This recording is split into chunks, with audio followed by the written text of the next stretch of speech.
We wanted to create something that stood out from the crowd a little bit. This is the reveal of the big mystery that Halo and Halo 2 have been driving toward. Where are we? Who is this? What's happening? The Covenant have uncovered something that is immense. It's this gigantic Forerunner structure that just looks huge. Now that he's looking out over this massive thing, the player's going to say, what is that? The other part of the story that's important, of course, is that Cortana is in trouble. I'll detonate in Emberclad's reactor, just like we did the Autumns. No, I don't want to chance a remote detonation. I need to stay here. Cortana has been left away from the Chief. She's in the clutches of the Gravemind.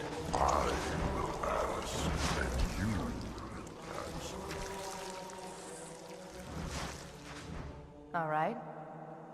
Shoot. We don't know what's happened to her since then. We don't know it's Cortana. It could be any sort of bizarre, almost satanic sort of voice. I am your shield. I am your sword. Something seems wrong. I know you. Your past. Your future. I think the expectation is huge. Everybody I talk to, if you mention Halo, everybody's immediate reaction is, how's Halo 3? I think what is going to strike people is the scale. That's real stuff way out there. I mean, we pushed it as far as we possibly could push it. We always wanted to have that epic feel, but due to the limitation of technology, it always fell short.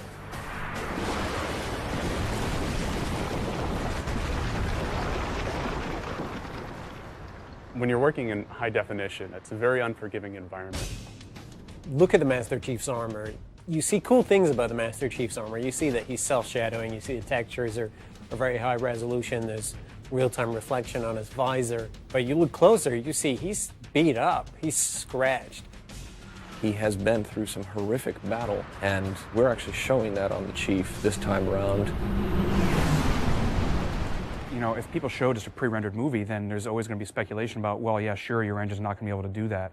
And I think what we're trying to show firmly is that our engine can do the stuff that we say it's going to do, and it's doing it right now.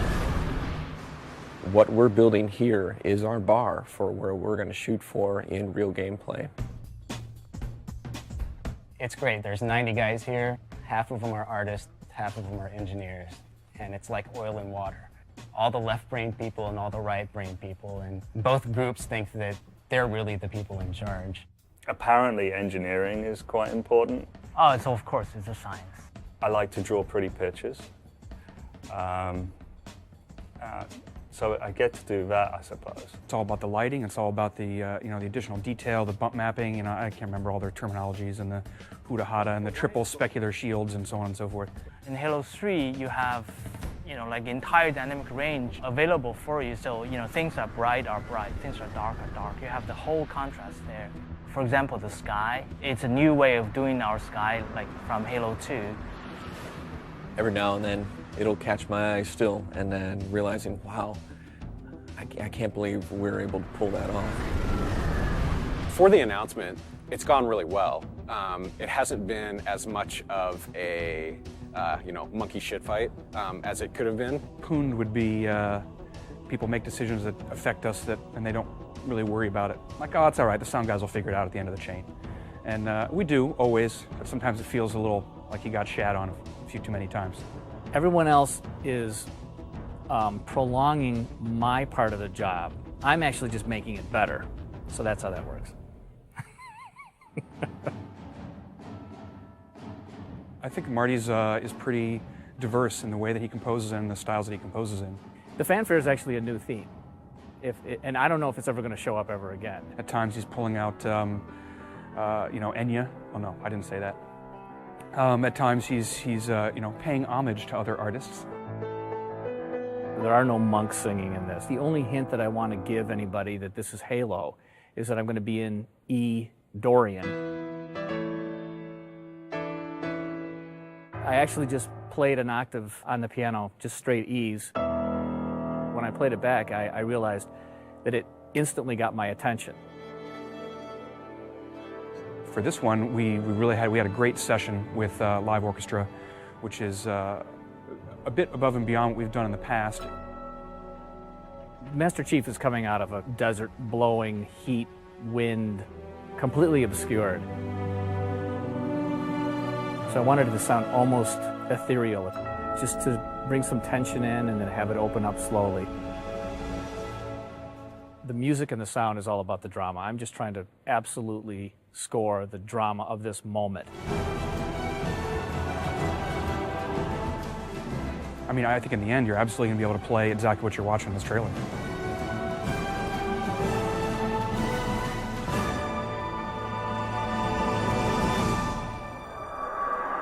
This is Spartan 117. Can anyone hear me?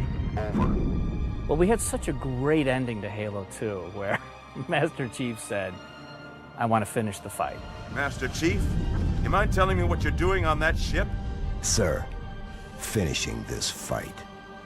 Which had most Halo players universally screaming and throwing their controllers at their TVs because they didn't get to finish the fight. Well, I didn't say anybody threw their controller. They might have dropped it in amazement. You won't just finish one fight, you'll finish all of the fights that you started in Halo 1. I think we're trying to raise an awful lot of questions about what on earth is going to go on in this game. No pun intended. We want this to be the Return of the King. We want this to be the final chapter in an epic trilogy. It's coming, and part of it's already here. It's going to be cool. This is the game. This is the engine. This is what Halo 3 is going to look like.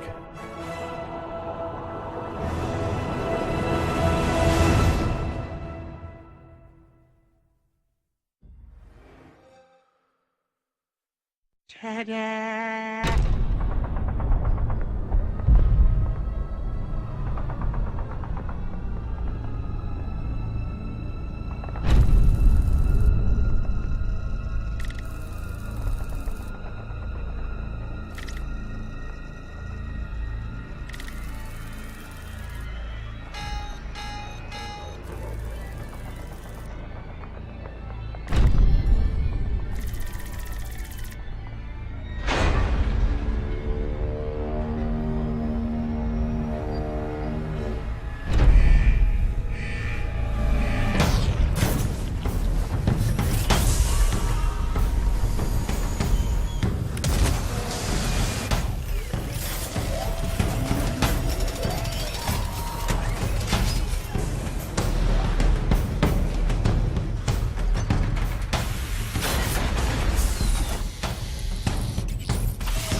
moving west. Caution, incoming fighters.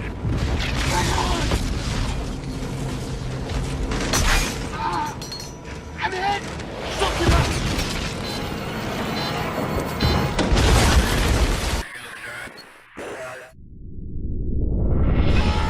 Come in. We're not gonna make it in time. Nearest medic is Sector 6. Deviate from original course, move to Sector 6. Master Chief's re-entry is minutes away. Okay, got it. Proceed with caution. They're under heavy fire.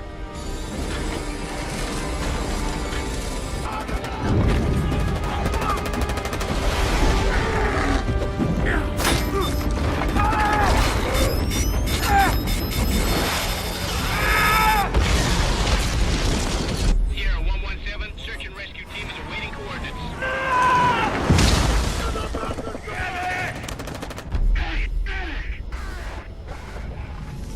Bandit! I can do it! You need to get that laser on the chief. Just get this thing out of me now!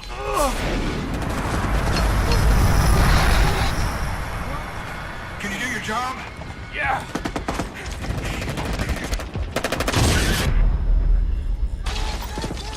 Hey, what's the situation? Almost out of ammo, sir. We have to pull back. Negative. We need to hold them off until Master Chief breaks through. I'll go around and pin them down. Make every shot count.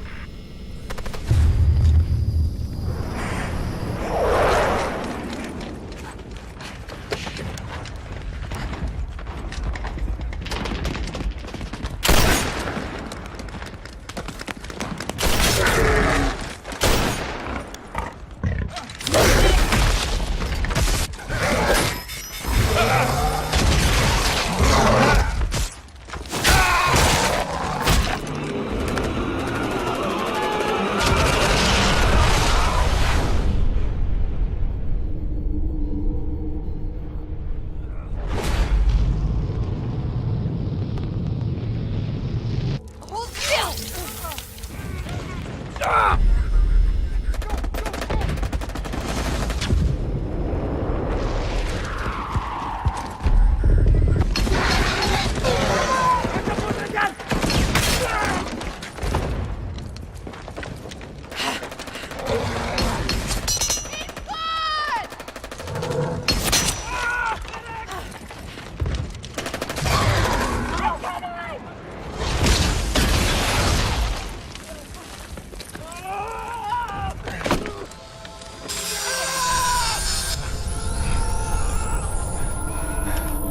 Target acquired.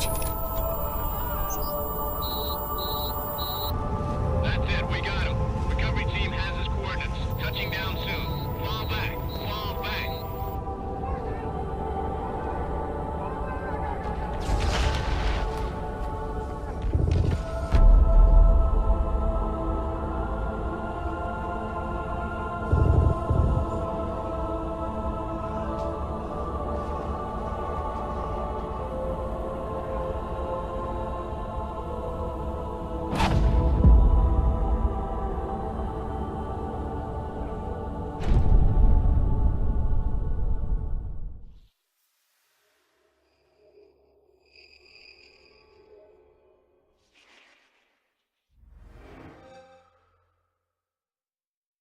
Ta-da!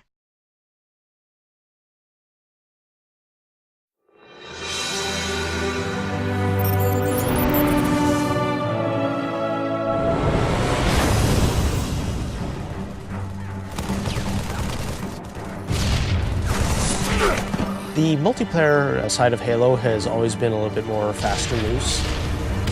In multiplayer, everything and anything can happen.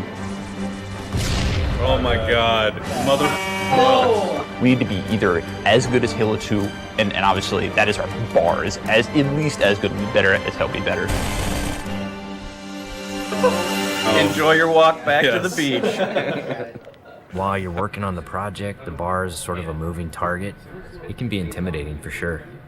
Typically my morning starts with me weeping at my desk for about 30 minutes, and then I get to work. We've really gotten hardcore about instituting afternoon playtests. Okay, it's territories, 15-second respawn time. and it's become fundamental in how we're working on the game. Oh, Froman. Oh, you're so close. From day one, people have been in there playing it, which really refines the gameplay. It was horrible there. Oh, who broke territories? I think Halo 2 multiplayer has been played like 4 billion times. Competing against yourself is stressful. Coming up with these scenarios that people play over and over again. Now, how can we rethink that and create something that's new and interesting? We started getting more into these asymmetrical maps where it's offense versus defense, where that's a choke point that you want to hold. And I think High Ground is an example of that. Some of the specific things that we tried out were having a wall that you have to get past. That sort of defined whether you won or lost the game. And then we stuck some towers in, and we put AI gunners on all the towers. So as you're running up the hill, you're just getting tagged by all these AI guys. That's the direction that we went. We're like, whoa, that's way too hard. In this version, the wall is actually perpendicular to the hill. And in the final version of High Ground, that wall has been rotated 45 degrees because it had 2 turrets up here as well as 2 turrets in the other tower. So there was a lot of firepower coming down on the hill. That got all simplified into 1 turret actually right above the gate, which we felt was not as brutal to the attackers. It's pretty obvious to us when we start working on these maps that they have to be fun for the 100th and the 200th and the 1000th time. You weren't figuring out the switches in the doors? Yeah, the glows are like you want to walk up and fight. Watching people run through your map challenges a lot of the assumptions you made about it. Like, oh, I think people will use this hill for sniping, and then no one uses it. Then you get great comments like, this map sucks, I hate this spot, I hate you. A lot of the time that we spend on these levels are in the details, making sure that the run to a weapon is equal for different areas, getting the distances right for flag captures. Because we make such an effort to place titled objects in a level, like the waterfall, the bridge, the porta potty, people can say, the flag is down by the porta potty. That immediately helps with that social aspect. Don't tell them about the porta potty. One of the things that we talked about in pre-production was player movement, and that's where the man cannon came from. There's different ways to move the player around the map.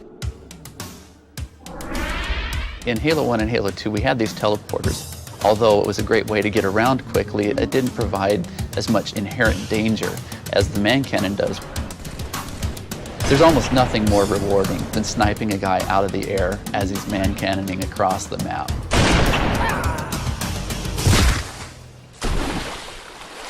Whatever weapon that you start off every round with is going to really affect the decisions you make. There's this thing we didn't really identify in Halo 2, that if you spawn everybody with a dual-wieldable weapon like the SMG, it changed the game. People stop meleeing and people stop grenading because when you're dual-wielding, you can't do either of those. One of our weapon modelers, Tom Doyle, said, hey, this is a great chance to bring back the assault rifle from Halo 1. The assault rifle's design language really works well with the Master Chief. It has such a unique kind of silhouette and look to it that we really didn't want to change with what is already a Halo canon. But in terms of design and gameplay, it's been adjusted pretty considerably. The weapon has a kind of a shallow clip, so it came down to how best do I use my melee attack, or how best do I use my grenades in order to tip that fight a little bit over in my favor. The assault rifle works really well with the golden 3 things of Halo, which are weapons, grenades, and melee. The different kind of weapons that you get to use now, the way that they're balanced against each other, the way the weapons are placed on a map, it brings a certain something to the map that just makes it play right. You have a situation which is very common, 2 guys get into a fight. Is there a way to mix that up? Say you start getting hit by a battle rifle from behind. Let's say you have a bubble shield, you drop it, all of a sudden you're completely shielded from this guy who was firing on you. Or you have a trip mine and you realize a warthog is barreling towards you. You deploy the trip mine at the last second. And yes, you die, but you take out those damn bastards that just ran you over. When you are done as a group playing together, the first thing you want to do is talk about it. Every game you play, you're going to be having a save film that you can stop time, shift camera angles. When you watch that, oh, look at that! No sucks! I think being able to share it with your friends makes the smack talk even more powerful because it's not just, oh, I just shot you in the head from across the map. It's, I just shot you in the head and let's watch it in slow-mo. It's really going to help people improve their play if they can see it from the enemy's perspectives. You'll be able to watch where they go, what weapons they pick up, in what order. We've done a lot of paper, we have all the specs, but there's a significant part of that that's not yet finished. The big challenge ahead of us now is to make sure that we get everything that we can in the game. We're going to be what we're going to be, and we think it's really good, but everybody's expecting it to be really good, so we got to beat those expectations somehow. That's what's tough, yeah. That's what makes me cry at my desk.